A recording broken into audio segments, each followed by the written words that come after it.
Boa noite a todos. Bom encontrá-los aqui mais uma vez. Para caminharmos juntos aí, mais um pouquinho no livro de Apocalipse. Que apresenta aí para nós que há um encontro marcado, não é isso? Há um encontro marcado com o rei. E a pergunta é, você está preparado? Está preparado, Diego, para encontrar-se com o rei?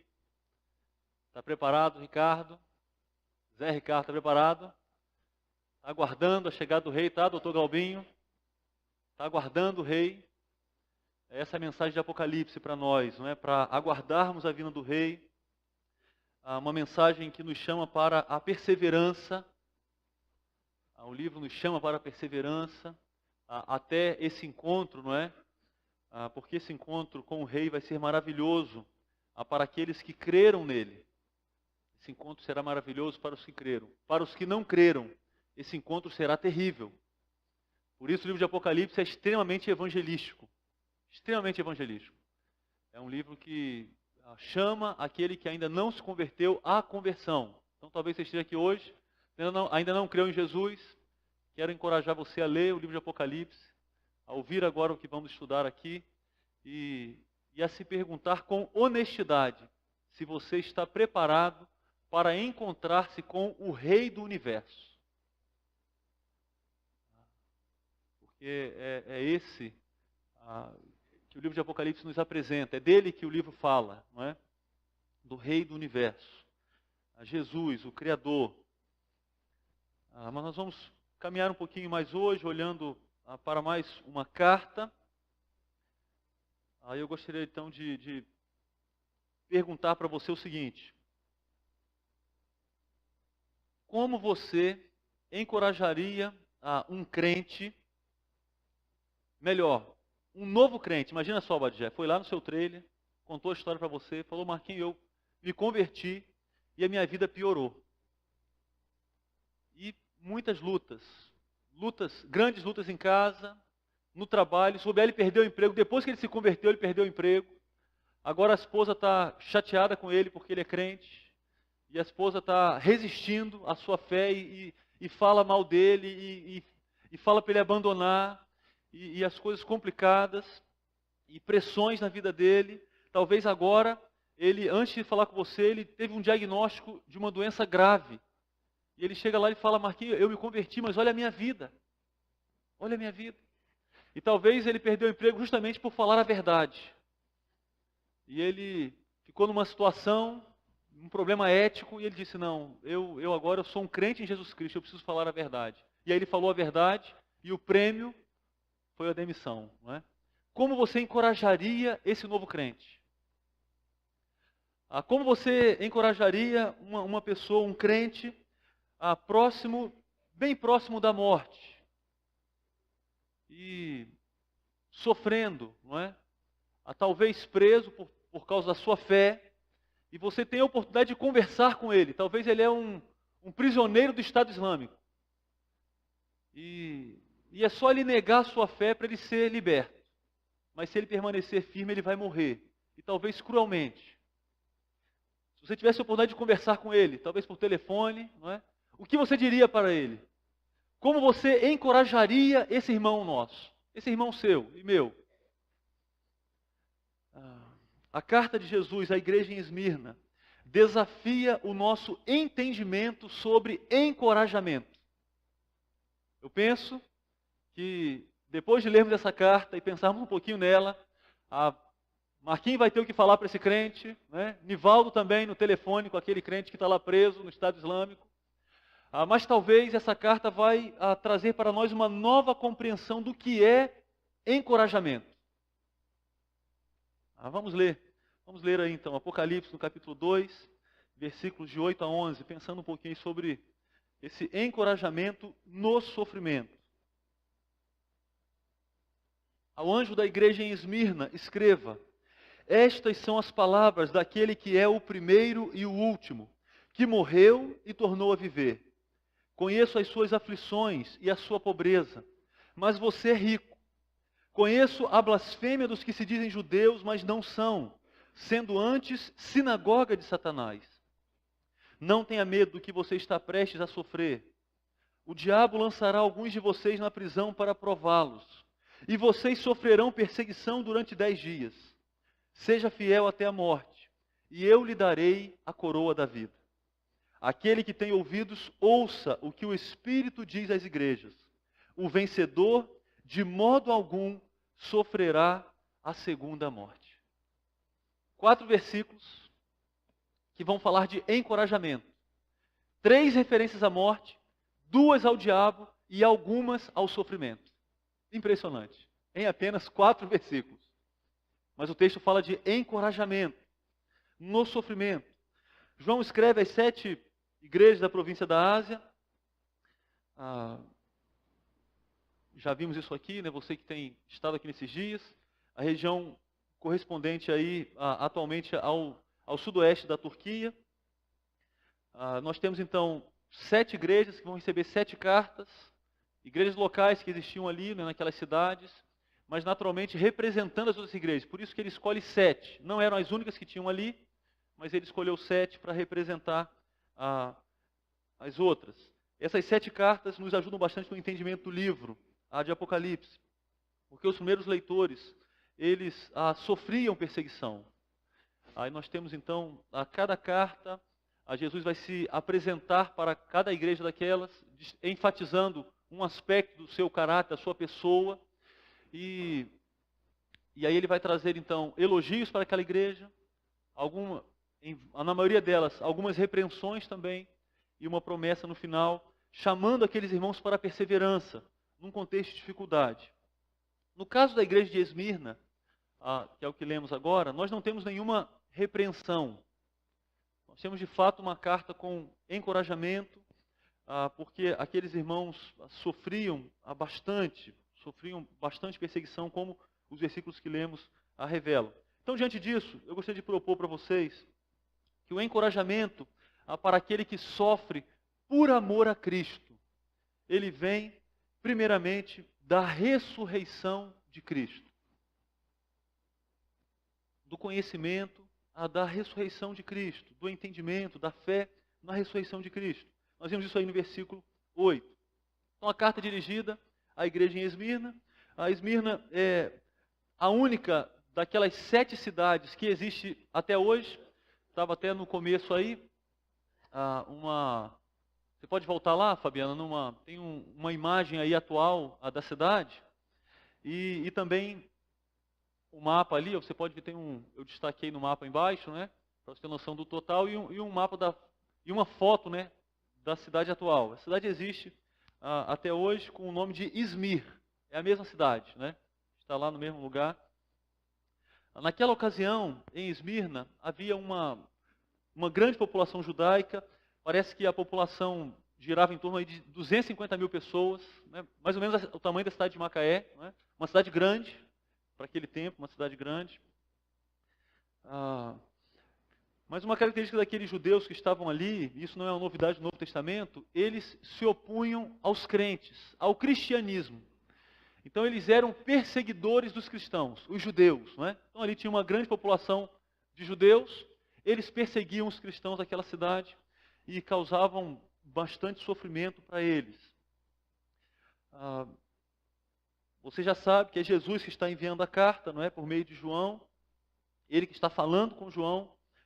E como ele faz em cada carta, ele se apresenta. Olha aí, no versículo 8, como que ele se apresenta para os crentes daquela cidade. Estas são as palavras daquele que é o primeiro e o último, que morreu e tornou a viver. Então, como na primeira carta, as características de Cristo são escolhidas aqui, são especialmente escolhidas para tratar das necessidades daquela igreja. Olha só, você pode comparar, é impressionante, não é uma coincidência que nós temos aqui, não é? Então, quem é Jesus aqui? Ele é o primeiro e o último. Um título que é usado apenas para Cristo no livro, né? E ele também é associado a Deus como Alfa e o Ômega. Os 2 títulos aparecem lá no capítulo 22, versículo 13, vocês podem ver aí, se referindo a Cristo juntamente. Olha só que interessante. Vamos ler juntos? Eu sou o Alfa.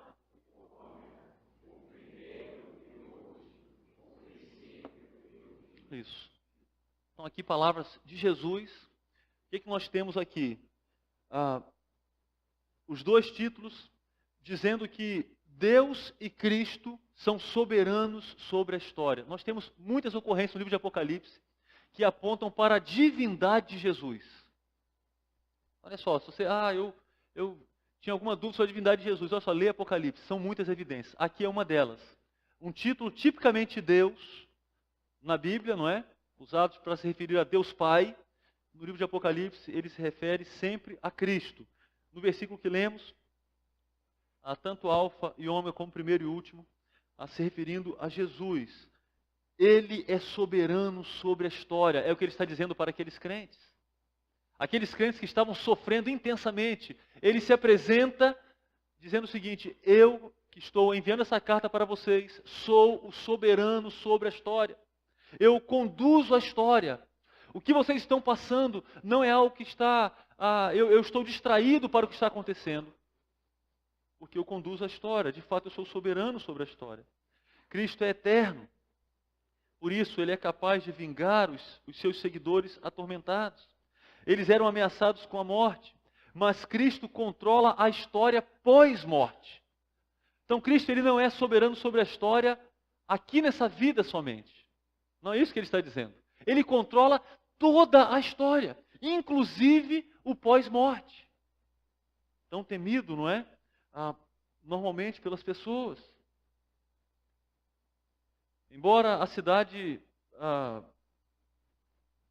chamava, né, a si mesma de primeira entre as cidades da Ásia, era uma cidade muito bonita, né, e muito destacada por várias características. Ele está dizendo, é somente Jesus que pode ser chamado o primeiro de fato. Ele faz um contraste aqui com a cidade, com aquele orgulho que os cidadãos ali tinham. Uma igreja que enfrenta oposição precisava ouvir que Jesus o Jesus que é destacado cuidava deles. Imagine só, ele é o soberano sobre a história, mas ao mesmo tempo ele cuida daqueles irmãos. Ele cuida da história de cada um deles. Ele cuida daquela igreja. Ele cuida de cada crente. Nós já temos consolo aqui. Ele é o mesmo que continua cuidando dos crentes do século 21. Não tem a sua história? Ele cuida também da sua história. Ela não passa distraída para ele. Jesus é aquele que morreu e tornou a viver. Um título ainda mais oportuno para a situação que aqueles irmãos passavam. Jesus sabe o que é enfrentar a morte. Veja o que ele está dizendo. Eu sou aquele que morreu. Aqueles irmãos estavam enfrentando o perigo de morte. Alguns já tinham, de fato, morrido por causa da sua fé. E ele diz, eu sou aquele que morreu. Eu conheço o que vocês estão passando. Eu sei o que é a agonia da morte. Vocês lembram ainda daqueles dias que antecederam a morte de Jesus? Daquelas horas especialmente que antecederam a sua morte? Vocês lembram da agonia que ele passou? Ele está dizendo isso para aqueles irmãos. Ele está se identificando com aqueles irmãos que estavam enfrentando a morte. Alguns certamente temendo a morte. Alguns temendo a possibilidade de serem presos e condenados à morte. Ele diz, eu me identifico com vocês. Eu já passei pela morte. Eu já enfrentei a morte. Mas eu estou aqui, vivo. Vivo. A ressurreição de Jesus, então, torna-se um grande consolo para aqueles irmãos. Já que o que eles enfrentariam, o maior inimigo deles era a morte. Ele está dizendo, eu passei pela morte e estou aqui vivo, cuidando de vocês. Eu os receberei após a morte. Os eventos históricos, então, da morte e a ressurreição de Jesus são relembrados aqui. Vale, então, lembrar aqui a agonia que antecedeu a cruz. Aqueles irmãos, certamente, alguns deles estavam agonizando diante dos inimigos. Mas eles serão, então, encorajados por alguém que é vitorioso depois de enfrentar a morte. Uma igreja sofredora como aquela precisava dessa garantia, queridos. Precisava, imagina só, como aqueles irmãos enfrentariam a morte sem a garantia da ressurreição, sem a lembrança da ressurreição. muitas vezes eu falo nos velórios, não é que você está diante de um corpo, você está diante de uma pessoa querida ali morta. Você vai falar de futebol? Isso vai consolar? Bom, então vamos falar aqui de futebol, não é? Não, vamos falar de comprar uma casa nova. Num velório? Para consolar as pessoas? Isso não consola. A ressurreição consola. Falar da eternidade num velório consola. É o que ele está fazendo para irmãos que estão enfrentando a morte. Estão enfrentando o perigo da morte. Ele fala de ressurreição, ele fala de vida após a morte.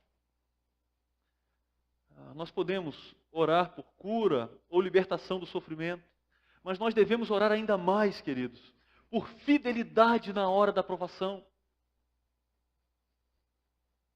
Porque nós oramos àquele que sabe o que é sofrer por fidelidade e obediência. Foi por isso que Jesus sofreu. Você lembra como ele orou? Ele orou para o Senhor, se fosse possível, passar o cálice. Não é verdade? Mas ele se submete por amor e obediência, por fidelidade. Ele sabe o que é sofrer por obediência, por fidelidade. Nós devemos então orar para que ele nos dê a fidelidade na hora do sofrimento, na hora da dificuldade, que ele nos dê perseverança.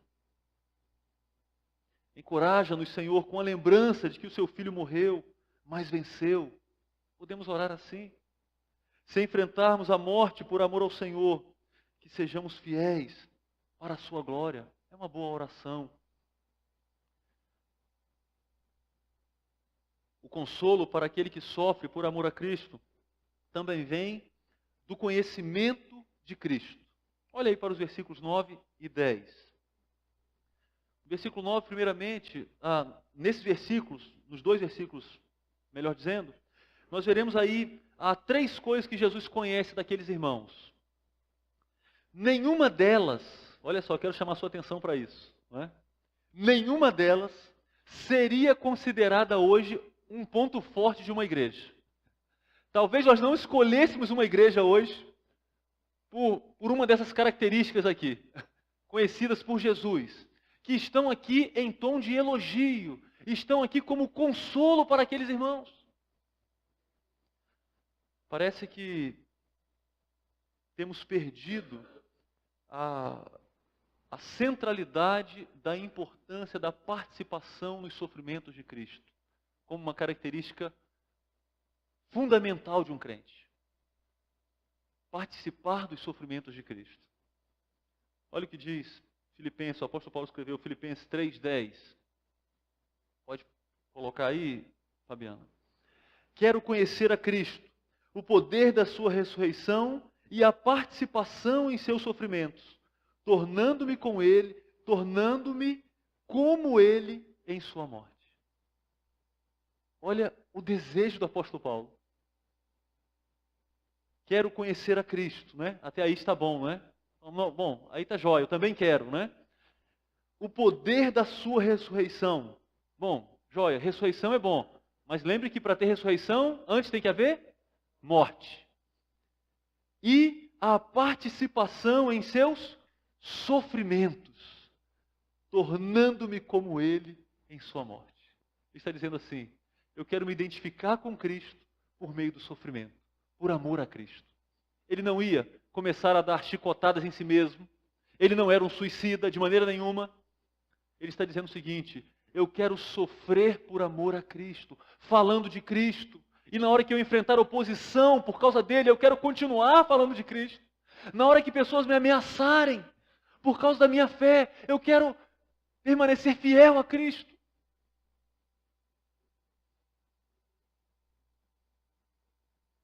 Jesus disse para aqueles irmãos, eu conheço as suas aflições presentes. Versículo 9. Conheço as suas aflições e a sua pobreza. Mas você é rico. Aqueles irmãos estavam sofrendo de várias maneiras e parece que aquela perseguição motivada pelos judeus trouxe para eles uma pobreza ainda maior. Talvez sendo demitidos do emprego. Você você é daquela seita lá dos crentes, então você não vai trabalhar na minha casa. Ah, bom, eu não quero o seu serviço.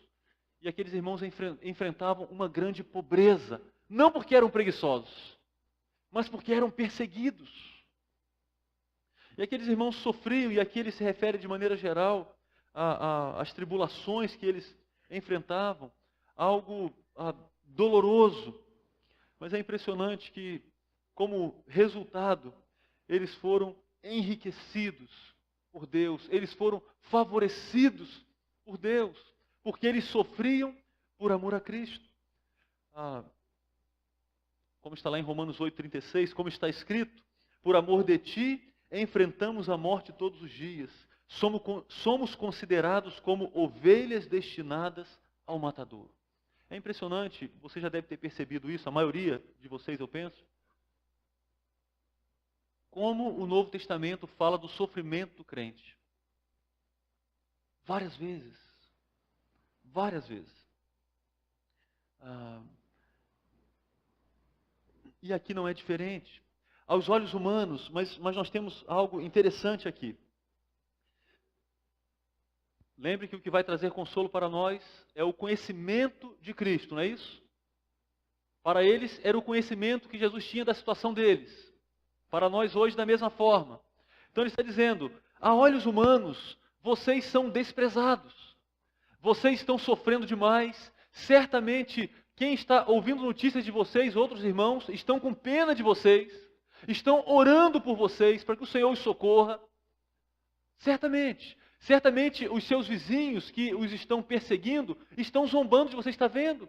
Que fé inútil que eles têm, estão aí na miséria, estão aí enfrentando todo tipo de problemas. A olhos humanos, a situação deles era muito ruim. Mas Jesus diz, conheço as suas aflições e a sua pobreza, mas você é rico. Cristo conhecia a real condição daqueles irmãos. Eles eram ricos, apesar de perseguidos, apesar de humilhados, apesar de pobres financeiramente, eram ricos. A verdadeira condição daqueles irmãos era de abundância e riqueza. Certamente, né, pastor Rito, isso tem a ver aqui com aquelas riquezas espirituais, não é? Que foram dadas em Cristo para eles, que o apóstolo Paulo fala lá aos Efésios. Uma leitura correta da situação revelava isso. Deus estava levando aqueles irmãos a riquezas jamais sonhadas, como está lá em Marcos 10, versículos 29 e 30, que aqueles que abrirem mão de coisas por amor a Cristo receberão 100 vezes mais, com perseguição. Nessa vida com perseguição, e na era por vir, a vida eterna. Jesus conhecia também a blasfêmia dos inimigos.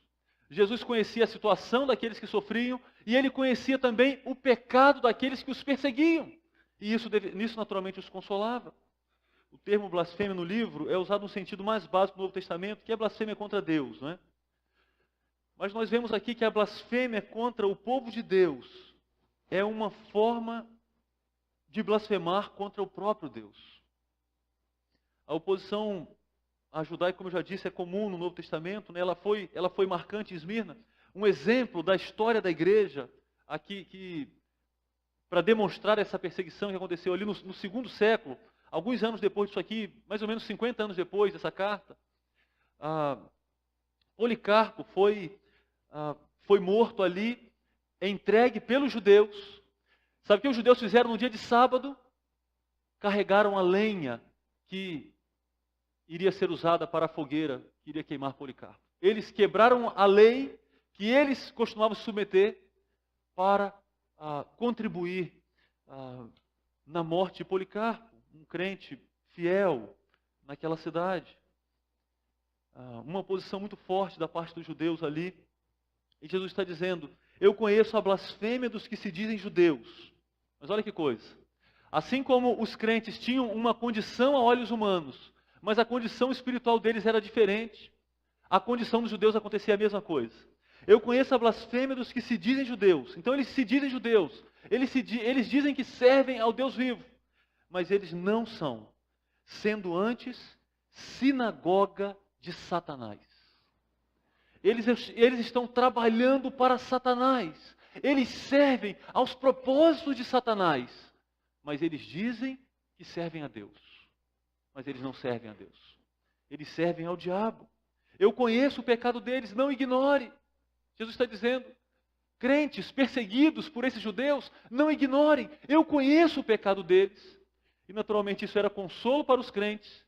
E isso naturalmente era um sinal de juízo contra os seus perseguidores. Aqueles judeus ali, eles tinham uma fachada de religiosidade. E certamente eles se orgulhavam disso. Como o apóstolo Paulo, enquanto Saulo, não é, perseguidor dos crentes, se orgulhava do que ele fazia. Como um judeu, né, zeloso, perseguidor. Aqueles judeus também eram orgulhosos e perseguiam os crentes por causa disso. Aprendemos aqui, queridos, que as coisas nem sempre são o que parecem ser. Nem toda igreja que parece ser uma igreja é uma igreja de fato. Nem todo crente que diz que é crente é um crente de fato. Nem toda pregação que diz que é boa de fato. Nem todo livro que parece ser bom é bom de fato. As coisas nem sempre são o que parecem ser. O Senhor conhece a sua igreja e também aqueles que são inimigos da igreja. Jesus também conhece a aflição que virá. Olhe para o versículo 10. Não tenha medo do que você está prestes a sofrer. Nós temos aqui tanto uma profecia quanto uma palavra de encorajamento. Então ele está dizendo, vocês vão sofrer. Eles já estavam sofrendo e eles iriam sofrer ainda mais. Ele está dizendo, não tenha medo do que você está prestes a sofrer. O diabo lançará alguns de vocês na prisão para prová-los, e vocês sofrerão perseguição durante 10 dias. Seja fiel até a morte, e eu lhe darei a coroa da vida. Então, o que foi dito a João, né? Não temas, quando ele caiu diante de Jesus, aquela imagem ali grandiosa, agora é dito para aqueles irmãos, não tenham medo. Não sejam dominados pelo medo, não sejam paralisados pelo medo. Porque agora as coisas vão dar certo, porque agora vai ser só vitória. Não. Vocês vão sofrer ainda mais, as coisas vão piorar, mas não tenham medo. A proibição do medo em tempos de tribulação e perseguição é um tema bíblico recorrente, eu lembrei, Salmo 46. Você pode acompanhar a leitura. Deus é o nosso refúgio e a nossa fortaleza, auxílio sempre presente na adversidade. Vamos juntos agora? Por isso,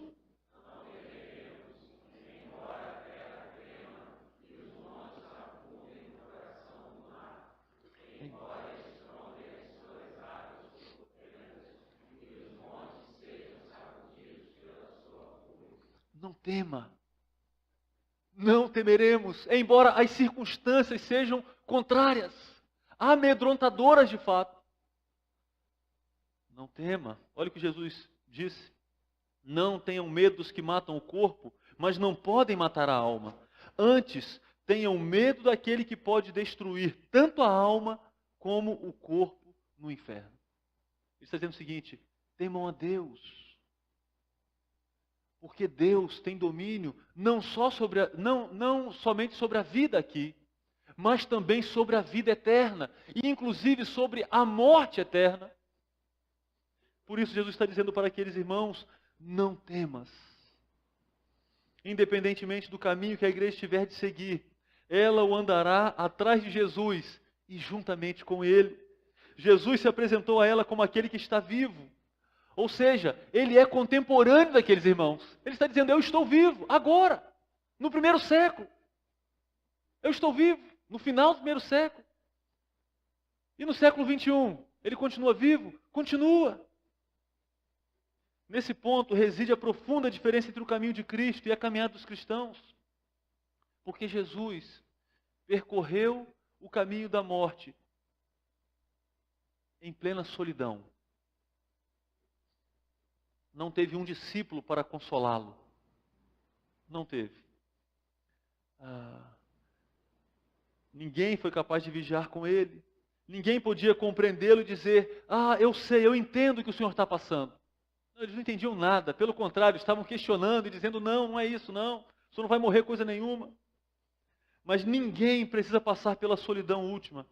Para os seguidores de Jesus, sempre será, mesmo em caso extremo, a comunhão dos seus sofrimentos. Por isso, não temas, ele está dizendo. Você não está sozinho. Mesmo que a condição seja terrível, e ele não está aqui, queridos, e nós não podemos fazer isso, não é? Isso é um erro grave, olhar para um crente sofrendo e dizer, não, isso não é nada. Um crente sofrendo por amor a Cristo e dizer, não, isso, é assim mesmo, outros já morreram. Não, Jesus não está fazendo isso aqui com o sofrimento, minimizando o sofrimento. Ele está dizendo, o sofrimento é real, a dor daqueles irmãos era real, o perigo era real, mas a presença de Cristo com eles também é real. E por isso, não é preciso ter medo, porque o medo paralisa, o medo leva à infidelidade. O sofrimento, queridos, faz parte da vida cristã. Aí quando enfrentamos o sofrimento, por amor a Cristo, não devemos temer, porque Ele está ali, Ele está presente. Na verdade, o sofrimento por amor a Cristo é uma identificação com Ele. O destino da igreja não era agradável, mas Deus assegura que estaria com eles. Não há uma promessa para aqueles irmãos de uma vida fácil, e não há uma promessa hoje de uma vida fácil. Nós estamos aqui em circunstâncias, mesmo com a crise, não é? Em circunstâncias favoráveis, de maneira geral, não é? Bem favoráveis. Graças a Deus, não temos perseguição. Mas, queridos, nem sempre será assim. Temos lembrado aqui, não é como é aqui na nossa cidade, no nosso país, não é assim hoje, no nosso tempo, no mundo inteiro, não é assim. Irmãos nossos, nesse tempo, têm perdido a vida por amor a Cristo. Irmãos nossos têm sido expulsos de suas famílias por amor a Cristo.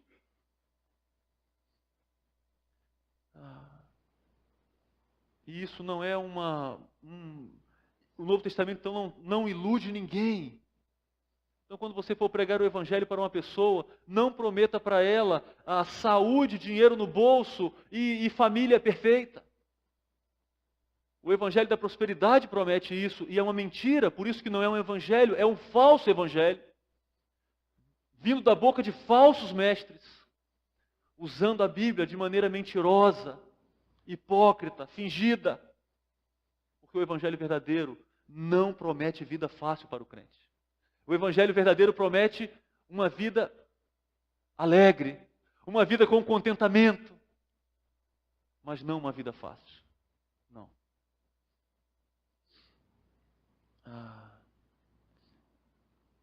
Você teria coragem de consolar alguém dessa maneira? Nós não vamos fazer isso, não é verdade? Porque nós não sabemos o futuro. Mas Jesus sabia. E Ele falou para aqueles irmãos, as coisas vão piorar. Eles sofreriam prisões da parte do diabo. Ele falou que os judeus eram sinagoga de Satanás, e eles estavam ali contra os crentes, e conseguindo atingir os crentes.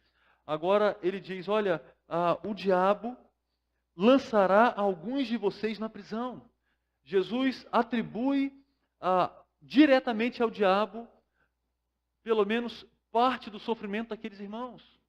E aqui essa prisão provavelmente é uma prisão por causa de um julgamento que precedia a morte, no caso de condenação. Eles não prendiam para correção por um tempo, né? Eles prendiam até o julgamento. E aqui o julgamento trazia naturalmente o risco da morte. E ele está dizendo, o diabo, olha que coisa, né? Ele não diz assim, para consolá-los, eu vou livrá-los, o diabo quer prender alguns de vocês, mas eu vou livrá-los. E aí consolá-los dessa maneira. Ele não diz assim, ele diz, olha, de fato, ele quer e ele vai ter sucesso no que ele quer. Ele vai prender alguns de vocês. João, então, está ressaltando aqui a existência do adversário do povo de Deus. As coisas estavam difíceis e iriam piorar. E Deus estava aumentando aqui a corrente do diabo, agindo contra aqueles irmãos. Ele estava dando corda. Ele deu um pouco de corda a mais aqui. E ele estava agindo contra eles. Queridos, às vezes nós ignoramos. A oração que estudamos hoje nos lembrou disso, não é? Nós ignoramos que nós temos um inimigo. Um inimigo que luta contra a igreja todos os dias, a todo tempo.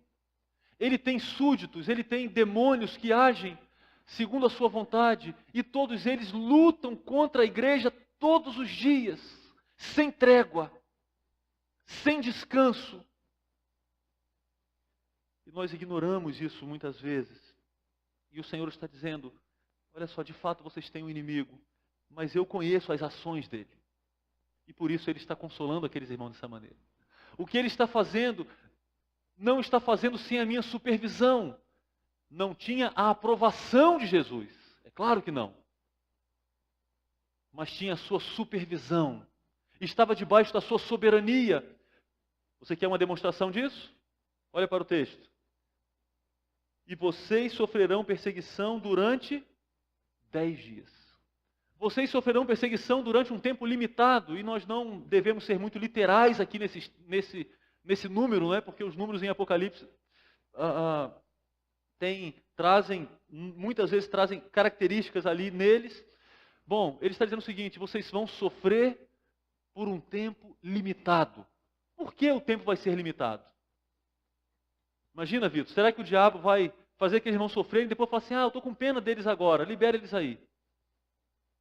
Não, é claro que não. Ele não pararia de maneira nenhuma. Eles irão sofrer por um tempo limitado, porque Deus vai limitar a ação do diabo sobre a vida deles. Sobre aquele sofrimento imposto da parte do diabo. Deus vai limitar. A soberania está demonstrada aqui, por isso que tem consolo aqui.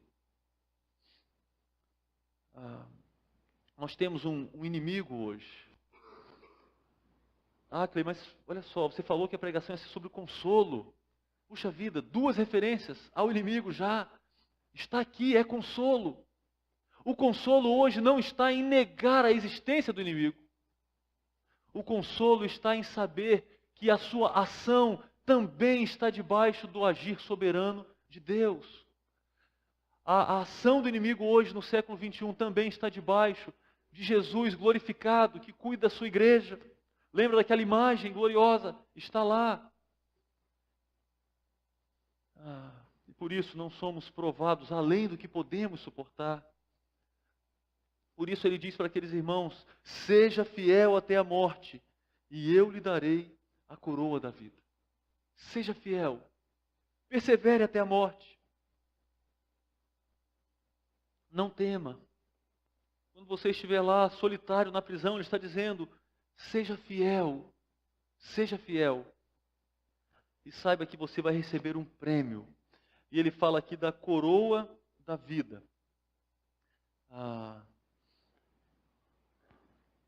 Não pense aqui naquela coroa do rei, tá certo? Pense na coroa do atleta. Lembra daquela grinalda de flores, né, que era colocada ao redor da sua cabeça? Aquele que vencia, essa coroa que ele está falando. Poderia usar um outro termo aqui, ele usa justamente um termo para se referir a essa coroa. Não a coroa do rei, a coroa daquele que é honrado por vencer a competição. E ele está dizendo, avance, seja fiel e você será honrado. Isso é algo fantástico, não é? Porque você imagina um crente preso por amor a Cristo, desprezado, sofrendo, e aí ele é julgado, é condenado à morte, e as pessoas zombam dele na hora da sua morte, e ele serve de espetáculo público para milhares de pessoas. E parece que a sua vida foi um fracasso, não é verdade? Ele fracassou. Olha só, olha para o final, olha como ele terminou a vida, sendo debochado por homens perversos. Jesus está dizendo, depois disso, ele vai ser coroado como um vencedor. Como aquele que vence lá a São Silvestre, não é? Todo mundo vendo, o mundo inteiro, e aí ele chegou em primeiro lugar. Ele vai ser honrado por meio de uma morte fiel, por amor a Cristo. E veja também o contraste aí, não é? Ele está enfrentando a morte, mas ele vai receber a coroa da vida. Ele vai passar pela morte, mas logo após a morte, o seu prêmio diz respeito à vida. E aqui é da vida eterna que ele está falando. Não é diferente do que Jesus falou lá em Marcos 8. Então ele chamou a multidão e os discípulos e disse: se alguém quiser acompanhar-me, negue-se a si mesmo, tome a sua cruz e siga-me. Siga-me. A cruz indica que o verdadeiro discípulo deve estar disposto a percorrer todo o caminho ao lado de Cristo, ainda que o leve à morte. Mas aí nós vamos lembrar de Cristo, porque depois da cruz, ele desfruta da glória. Ele está glorificado, porque ele já passou pela cruz. Queridos, o tempo que nós vivemos hoje, se você é um crente como eu e como muitos aqui, nós estamos no tempo de carregarmos a cruz. É tempo de identificação com Jesus carregando a cruz. Teremos alegria nesse mundo? Sim. Um tempo como esse aqui é uma grande alegria, não é? É maravilhoso, não é? Teremos. Mas, queridos, é tempo de carregar a cruz. É tempo de dificuldades por amor a Cristo. Agora, depois da cruz, vem a glória. Depois da morte, vem a coroa da vida. Cristo fará surgir vida da morte. Esse é um tema destacado na carta. Cristo fará surgir vida da morte. O vencedor em Apocalipse é aquele que enfrenta a morte por amor a Cristo e permanece fiel. Esse é o vencedor. E as pessoas zombaram dele, o apedrejaram. Ele é o vencedor. E aquele que está desfrutando de honras e todo mundo gosta do que ele faz. Esse não é o vencedor em Apocalipse. Não é. E nós vamos ver isso à medida que a gente andar no livro. Vocês vão lembrar disso aí. O fato é que nenhum tipo de sofrimento pode privar os cristãos do que está preparado para eles. Nenhum tipo de sofrimento pode privá-los. Não.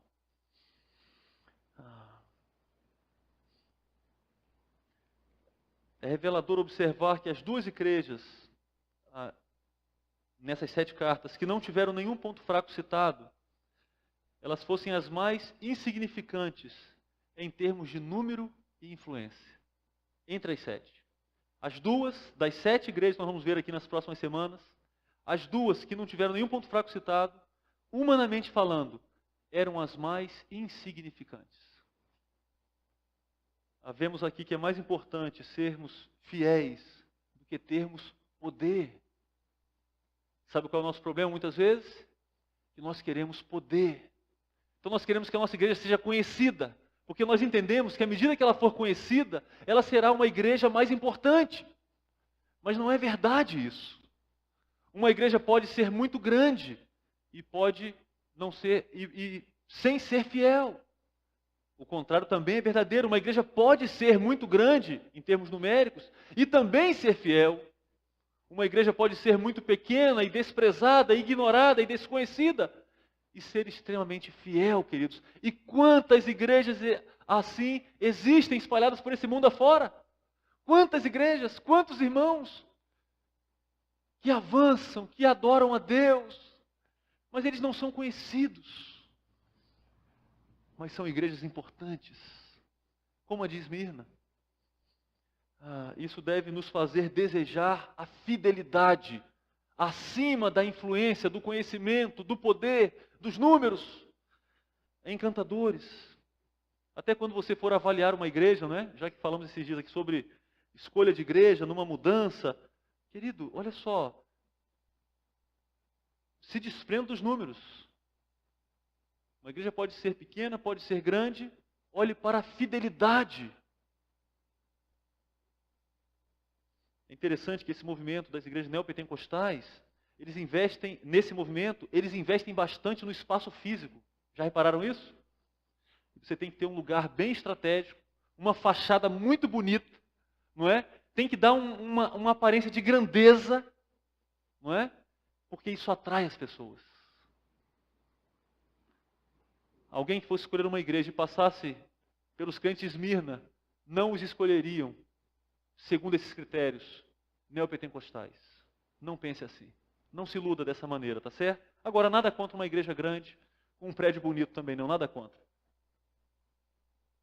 Por fim, o consolo para aquele que sofre por amor a Cristo vem da promessa de Cristo. Olha o versículo 11, e nós terminamos aqui. Aquele que tem ouvidos ouça o que o Espírito diz às igrejas. O vencedor, de modo algum, sofrerá a segunda morte. Mais uma vez, o chamado para ouvir desafia aquele que participa da vida de Cristo a estar disposto a obedecer. Não é? É uma repetição, vai aparecer em cada carta. Aquele que tem ouvidos para ouvir, ouça o que o Espírito diz às igrejas. É interessante isso, porque a carta é dirigida à igreja de Esmirna, mas o Espírito está falando também ao mesmo tempo para as igrejas. É para a igreja batista em Cavaleiros também a mensagem que está aqui. Ele está dizendo, Ricardo, fique atento. Cícero, fique atento. Porque é para você também, como igreja de Cristo, no século 21. O vencedor de modo algum sofrerá a segunda morte. Então o que foi dito de maneira positiva no versículo 10, agora é dito de maneira negativa. Então lá ele disse que daria a coroa da vida. Agora ele diz que o vencedor não sofrerá a segunda morte. Porque é possível morrer duas vezes, sabia disso? Você tem medo de morrer? Tem? Olha só, é possível morrer duas vezes. É possível.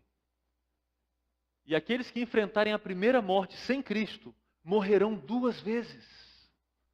Mas aqueles que enfrentarem a primeira morte com Cristo, não sofrerão a segunda morte. Morrerão apenas uma vez. É o que ele está dizendo aqui. Mas, Acre, o que é a segunda morte? Para que você não ache que eu estou inventando, olha aí Apocalipse 21, 8. Pode passar aí. Mas os covardes, os incrédulos, os depravados, os assassinos, os que cometem imoralidade sexual, os que praticam feitiçaria, os idólatras e todos os mentirosos, o lugar deles será no lago de fogo que arde com enxofre. Esta é a segunda morte.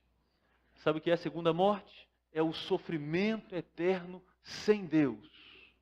Essa é a segunda morte. O inferno é a segunda morte. Mas pastor, peraí, isso aí não. Esse negócio de inferno não é verdade. Está aqui, queridos. Está aqui. Aliás, Jesus se referiu ao inferno várias vezes nos evangelhos. Leia os evangelhos e você vai encontrar essa palavra ali. Você vai encontrar Jesus falando da segunda morte.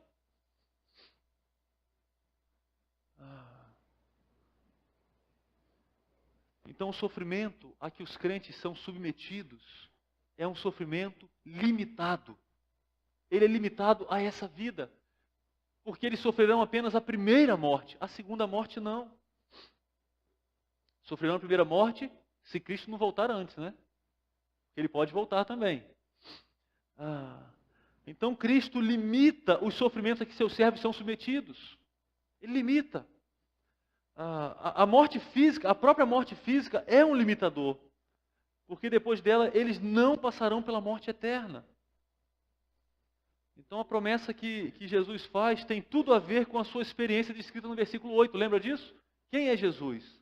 É aquele que morreu e tornou a viver. Ele está dizendo para eles, a experiência que eu tive, eu vou dar para vocês como meus servos. Vocês também morrerão, mas tornarão a viver. Cristo consola aqueles que correm o risco de morrer por amor a Ele. Mas Ele também consola aqueles que estão dispostos a enfrentar sofrimentos menores por amor e fidelidade a Ele. Jesus consola uma esposa que mantém o seu casamento por amor a Ele. Talvez um casamento difícil, com alguém que não demonstra amor, mas ela, por amor a Cristo, ela persevera. Cristo consola essa esposa.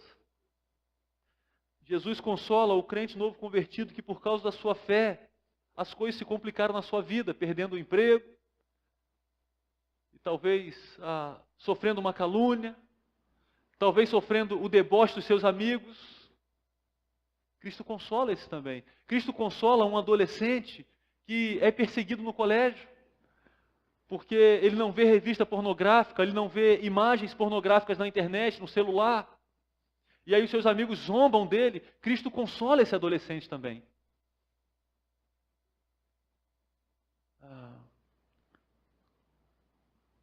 Cristo consola aqueles que falam a verdade e por isso sofrem pela verdade.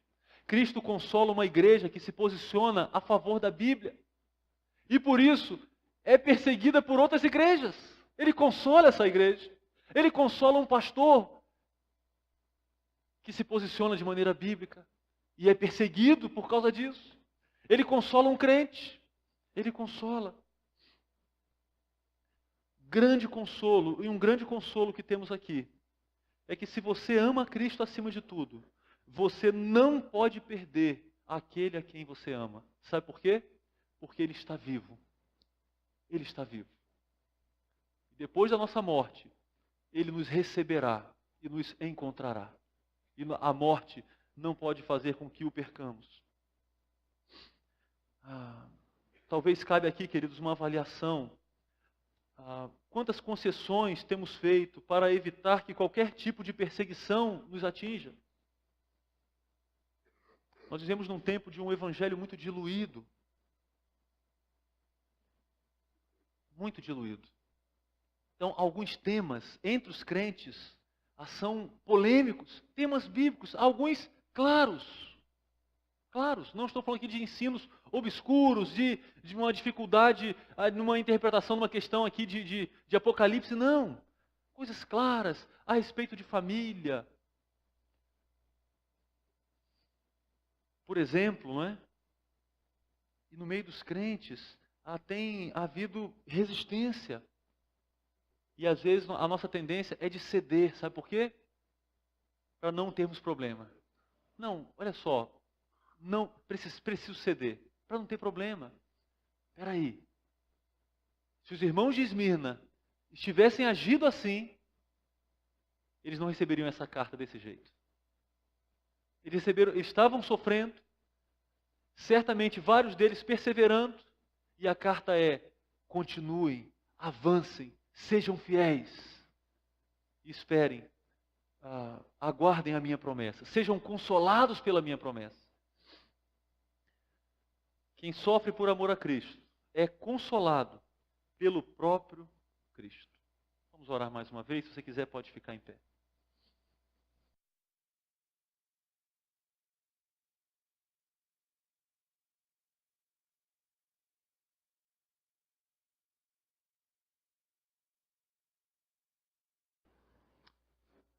Senhor, que a Tua palavra sirva de consolo para nós. A ressurreição do Senhor, o conhecimento que o Senhor tem de nós e também das lutas que enfrentamos. E que a promessa maravilhosa do Senhor sirva de consolo para nós. Que ela sirva também, ó Deus, de encorajamento para uma vida fiel. Uma vida marcada, ó Deus, por um comprometimento integral com o Senhor. Senhor, que a Tua palavra também atinja corações aqui e quebrante corações.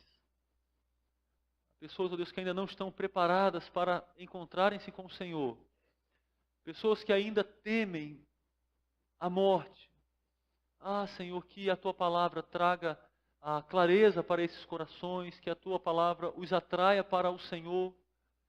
E que pessoas aqui, ó Deus, se voltem para o Teu Filho Jesus, com corações quebrantados, ó Deus, e professando fé nele e arrependimento pelos pecados. É a oração que fazemos, na dependência do Senhor, em nome de Jesus. Amém.